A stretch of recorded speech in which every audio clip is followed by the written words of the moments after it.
So Ilono, so ngayon no, pag-usapan itong tungkol sa mga henerasyon ngayon no, kung gaano kasama ang mga tao ngayong henerasyon, hindi lang sa ating bansa kundi sa buong mundo no. Ngayon kasi lalo na dito sa atin sa Pilipinas no, makikita mo talaga kung gaano kasama ang mga kabataan ngayon. Yung mga tao ngayon ay wala na talagang takot sa Panginoon. Ibang-iba na ang mga tao ngayon sa mga panahon noon. Noon ang mga tao noon is madali mo mapagsabihan. Ngayon, lalaban na sa mga magulang. Walang respeto kahit sino. Ang kanilang gustong gawin nila ang gusto nila kahit masama pa ito. Sa panahon ngayon, ang mga tao ngayon, ang mga masamang mga gawa, ang mga masasama, ginagawa na nilang parang normal na lamang sila at walang pagkakaiba sa kanila ang paggawa ng masama at mabuti. Ito ang henerasyon ngayong panahon na ito. Lalo na sa mga kabataan ngayon na laging namumuhay sa kahalayan. Sexual immorality. Maraming mga kabataan din ngayon na nabubuntis ng maaga. Lalo na dito sa Mindanao, somewhere in Mindanao. Hindi lang sa Mindanao kundi sa buong Pilipinas mismo. Dahil nga sa sexual immorality, ito rin ay nakukuha din sa mga kabataan dahil sa mga gawang demonyo na mga tao na ginagamit ng demonyo. Yung mga babae no na nakahubad, halos nakahubad na lahat, nakabra, nakapanty. Doon sa social media nakapost. Sinong pagnanasa na hindi aalab niyan, lalo na sa mga kabataan na active. So, gagamitin nila ang ganong mga kahalayan sa kanilang mga relationships, mga kabataan. Kaya maraming nabubuntis. Sabayan pa ng mga pelikulang immoralidad. No? So, ang kasamaan dito sa Pilipinas, rotation lang yan. Paikot-ikot lang. Hindi talaga titigil ang mga tao ngayon. At lalo na ngayon, ang mga kabataan, masusukat ang kanilang katapangan sa oras na sila ay lalaban sa kanilang mga magulang. Diyan nila nasusukat ang kanilang katapangan. Disobedience to parents. Mas malala ang mga tao ngayon kaysa doon sa nangyayari sa Sodoma at Gomora.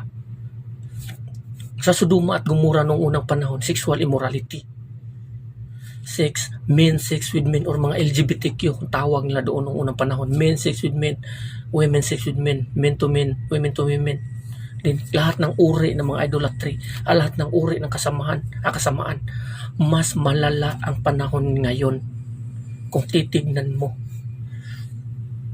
Kung iisipin, siguro kung hindi pinadala ng Diyos Ama ang ating Panginoong Jesucristo upang tayo ay tubusin, wala. Lahat ng mga bansa ngayon matutulad talaga sa Sodoma at Gomora. Itong Pilipinas, wala na, sinunog na ito. Lalo na dito ngayon na nag-aalab ang kasamaan. Marami, kahit Kristiyano, pumapasok doon sa mga simbahan, noon sumasamba sa Panginoon, then they are sexual immorality. Di ba sabi na ni Pablo no, na hindi ko sinasabi sa mga taong sumasamba sa mga Diyos-Diyosan, mga ganito, ganyan. Kasi kailangan yung mga ganitong klaseng tao ay dapat yung iwasan. Ang sinasabi ko, huwag kayong magpalinlang sa mga tao na nagpatawag sa kanilang sarili na mga Kristiyano, ngunit sexual immorality, greedy, sakim na isang uri ng pagsamba ng mga Diyos-Diyosan. O yun, ganon. At sinabi ng ating Panginoon, sa tingin nyo ba ang aking templo ay taguan ng mga tulisan? Iba na ngayon iba na ngayon. Ang kasamaan ngayon, grabe, no? Mas pinapanigan ng mga tao ang kasamaan ngayon kaysa sa kabutihan. Iba ngayon, grabe, kung titignan mo talaga ng todo. Wag na sana tayong dumagdag pa no, sa kasamaan na ginagawa dito sa mundong ito. Ganito ang buhay ng isang tao. Napakaikli lamang yan. Kung titimbangin mo yan, halos hindi yan makagalaw doon sa sa timbangan. Guhit. Ganyan kaikli ang buhay ng tao. I-compare mo sa lifetime. Ang mga tao ngayon namumuhay sa panandaliang kasalanan. Namumuhay sa kasalanan na panandalian lamang. Ngunit, pagdating ng araw, pagbabayaran mo ng iyong buhay na walang katapusan, Hindi yan nakapagtataka kasi mula pa nung una sinabi na yan ni Kristo eh. In the love of many will grow cold. Sa mga darating na araw, the love of many will grow cold. At sinabi din ni Apostol Pablo doon sa sulat ni Timoteo, darating ang pinakamahirap na panahon. Ang mga tao magiging mapagmahal sa mga pera, disobedience to parents sa mga kabataan, or ano paman, sakim.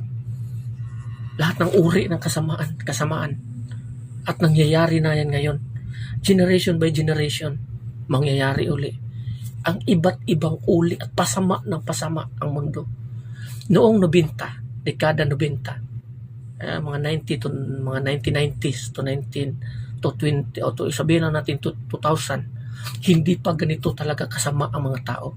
Ngayon, lalo na ngayon, nauuso ang mga gadget, selfie, social media, lahat ng mga immoral, makikita mo na dyan sa mga social media. Dyan, umaalab ang pagnanasa ng bawat tao. Ang kasalanan nito, nag-aalab din. Hahantong sa kamatayan ang ilang porsyento ng mga tao ngayon. Yan ang mangyayari pagdating ng araw. So hanggang dito lang na maraming salamat and God bless.